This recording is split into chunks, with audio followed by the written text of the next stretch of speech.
Welcome to session 48 of Through the Bible in 90 Days. Today we will look at 3 takeaways from Ecclesiastes chapter 3 verse 1 through Songs of Solomon chapter 8 verse 14. How God governs the seasons of life and we are called to trust his perfect timing. How true love is a reflection of God's unconditional commitment to his people. How true fulfillment comes when we align ourselves with God's purpose and live according to his design. I'm Dr. J. David Taylor. Remember to subscribe, like, follow, comment, and share. Let's get started. Takeaway 1. God governs the seasons of life, and we are called to trust his perfect timing. Ecclesiastes chapter 3, verses 1 to 8 famously states, "To everything there is a season and a time to every purpose under the heavens." Now, this passage teaches us that life is governed by God's timing, and each season, whether of joy or sorrow, has its purpose. Now, the wise person acknowledges God's sovereignty over time is beyond human understanding. So for believers today, this passage reminds us to trust in God's timing, knowing that every season has value and we are called to live in alignment with the purpose he has for us during each stage and each season. Wow. So no matter the season, whether it's times of plenty or difficulty, God has a purpose for everything. The scripture says this in Ecclesiastes 3:1 and 3:2. "To everything there is a season, and a time for every purpose under the heavens. A time to be born, a time to die, a time to plant, and a time to pluck up that which is planted." Takeaway 2. True love is a reflection of God's unconditional commitment to his people. The Song of Songs, or Songs of Solomon, chapter 8, verses 6 to 7, speaks of the unbreakable bond of love, comparing it to a powerful flame that cannot be extinguished. The deep, passionate love described in the Song of Songs is a beautiful picture of covenantal love that mirrors God's covenant relationship with his people.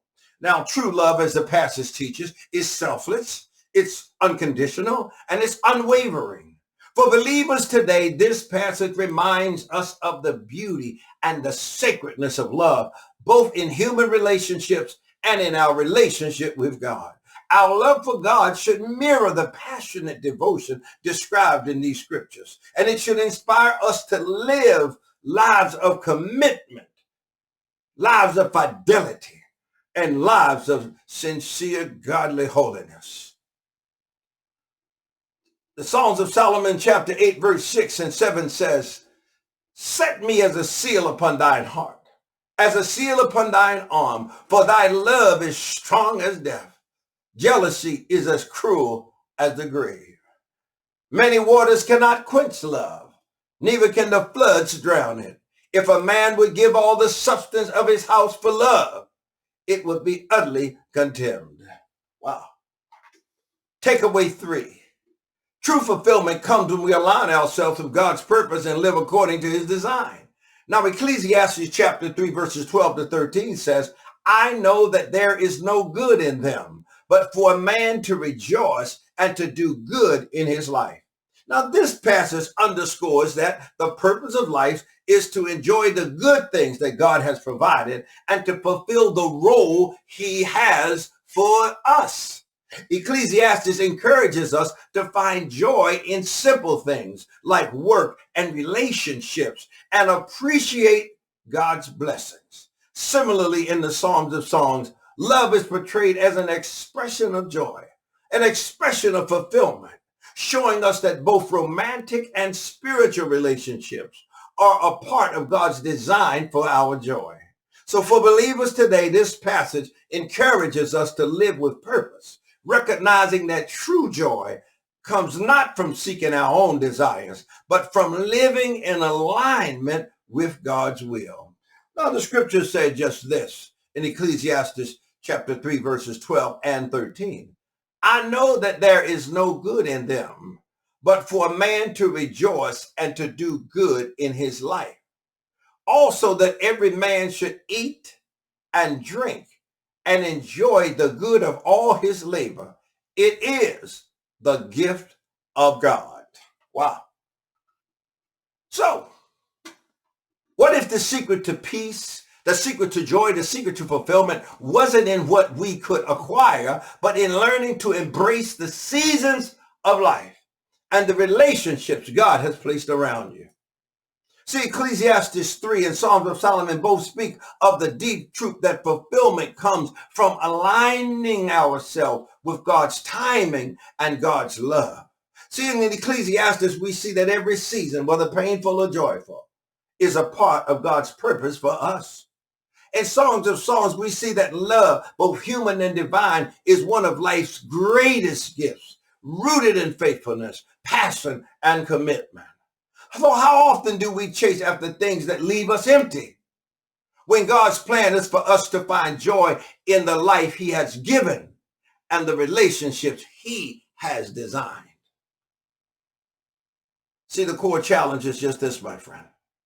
How do we align ourselves with God's purposes for our lives in the midst of changing seasons, changing relationships, and changing desires? Ecclesiastes reminds us that every season has a purpose and every good thing comes from God's hand. However, we live in a world that encourages us to chase after fleeting pleasures, chase after material gain, chase after self-gratification. See, the real issue is whether we will trust in God's timing and embrace the life that God has given to us, or whether we will allow the fleeting desires of this world to guide our actions. How do we live with purpose, knowing that true joy comes not from accumulating wealth or achievements, but comes from embracing God's design for our lives? Let me give you a fresh perspective. What if we saw every season of life, whether of joy, whether of sorrow, or of waiting? What if we saw it as an opportunity to trust God more deeply and embrace his perfect plan for us? See, that's what Ecclesiastes teaches us, that our purpose is to enjoy the life God has given, to work diligently, and to find contentment in the simple blessings that God has provided. Similarly, the Songs of Solomon teach us that love, whether romantic or spiritual, is not something to be pursued selfishly, but it is a reflection of God's covenant love for us. The breakthrough idea here is that true fulfillment doesn't come from controlling our circumstances. It comes from submitting to God's timing and seeking God's love in every season of our lives. So right now, this is your moment to act. Will you trust God's timing in your life? Whether you're in a season of waiting, rejoicing, or difficulty, Ecclesiastes 3 once again reminds us that every moment has value. And God is working through all of the seasons of our lives. The Songs of Solomon calls us to experience love as a reflection of God's covenantal faithfulness. Instead of striving to control every aspect of life, what if we let go and trust that God's perfect plan for us is unfolding in his timing?